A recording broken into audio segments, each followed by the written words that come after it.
I came home later than usual. The street was quiet, with the faint hum of crickets in the background. The air smelled faintly of damp earth, the kind that lingers after rain. I slipped my key into the lock, but something felt off. The door gave way too easily, as though it had already been unlocked. Inside, the familiar scent of my home was missing. Instead, there was a faint trace of aftershave. Not mine. The hallway light was dim, and shadows seemed to stretch longer than usual. I placed my bag down gently, listening. Every sound felt amplified. The creak of the wooden floor under my shoes, the distant hum of the refrigerator. My breath, shallow and uneven. I walked toward the living room. My eyes scanned quickly, searching for anything out of place. The magazines on the coffee table had shifted slightly. The blanket on the couch was folded differently than I remembered. I moved to the kitchen. The chair at the counter was pulled back. Too far back. A glass sat in the sink, still damp. I had washed every dish before leaving that morning. The hair on my arms rose, stiff with the weight of realization. Someone had been here again. I felt it in my chest, like a tightening grip. I thought about the odd moments from the past few weeks, the misplaced items, the faint smell of cigarettes near my curtains, the subtle shift of my bedroom drawers. I had ignored them, telling myself I was imagining things. But this time, the evidence screamed. I moved slowly down the hall, each step dragged with dread. My bedroom door was closed. I never closed it. I reached out, my hand trembling. I pushed the door open. The bed was neatly made, neater than I had left it. The curtain swayed gently, though the window was shut.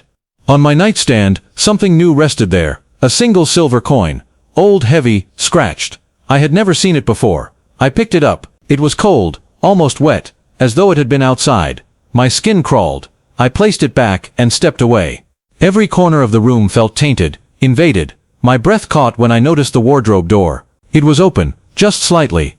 I stared. The silence pressed against my ears. I reached for it. The hinges squealed softly as I pulled. Inside, my clothes hung perfectly still. But wedged between two jackets was a folded piece of paper. I took it out, my heart thudding hard. In neat handwriting it read, "You should lock the back door." I froze. The words pulsed in my mind, heavy and mocking. I staggered back, dropping the note. I turned sharply, scanning the corners of my room, half expecting someone to step out. My skin burned with the sensation of being watched. Every instinct screamed at me to leave, but I forced myself to stay. I needed proof. I needed to know. The next morning, I installed a hidden camera in the hallway. I went to work, though every second away gnawed at me. When I returned, I locked the door behind me and went straight to the camera. My fingers shook as I played the recording. The footage flickered, then came to life. At first nothing. Then, the back door eased open. He stepped inside. My neighbor. He moved casually, like he belonged there. He walked with certainty, with comfort. He touched the walls, the shelves, the picture frames. He sat on my couch. He opened the refrigerator and drank from the milk carton. Then, slowly, he turned to the camera. As if he knew. He stared directly into the lens. His lips curled into a small deliberate smile. I slammed the laptop shut, my chest aching with fear. The air felt heavy, as though his presence still lingered. That night, I did not sleep. I sat in the dark, every sound feeding my paranoia. I thought of the note. I thought of the coin. I thought of his smile. The next day I avoided him completely, but I could feel his eyes from across the street. They lingered too long. They followed too closely. The coin on my nightstand remained, a silent reminder. I did not move it. I could not. Days passed, but the fear did not. Every creak in the house set my nerves on fire. Every shadow seemed to stretch toward me. I wondered how many times he had been inside. I wondered what I had not noticed. I wondered what he was waiting for. And then, late one evening, as I locked the front door, I felt a shift in the air, the faintest movement. Behind me, in the darkened hallway. I turned slowly, my pulse roaring in my ears. The door to my bedroom creaked open, inch by inch. I stood frozen, the air pressed down on me, thick and suffocating. The bedroom door hung open, revealing only a sliver of blackness within. I could not move. My breath rattled as though it belonged to someone else. The silence was alive, swollen with hidden weight. Then came a sound, soft, steady, the slow drag of a shoe on the wooden floor. From inside my room, my body screamed to run, but my legs rooted to the ground. I forced myself forward, step by step. The hallway stretched endlessly, every inch heavy with dread. I reached the doorframe, my hand trembling as it clutched the edge.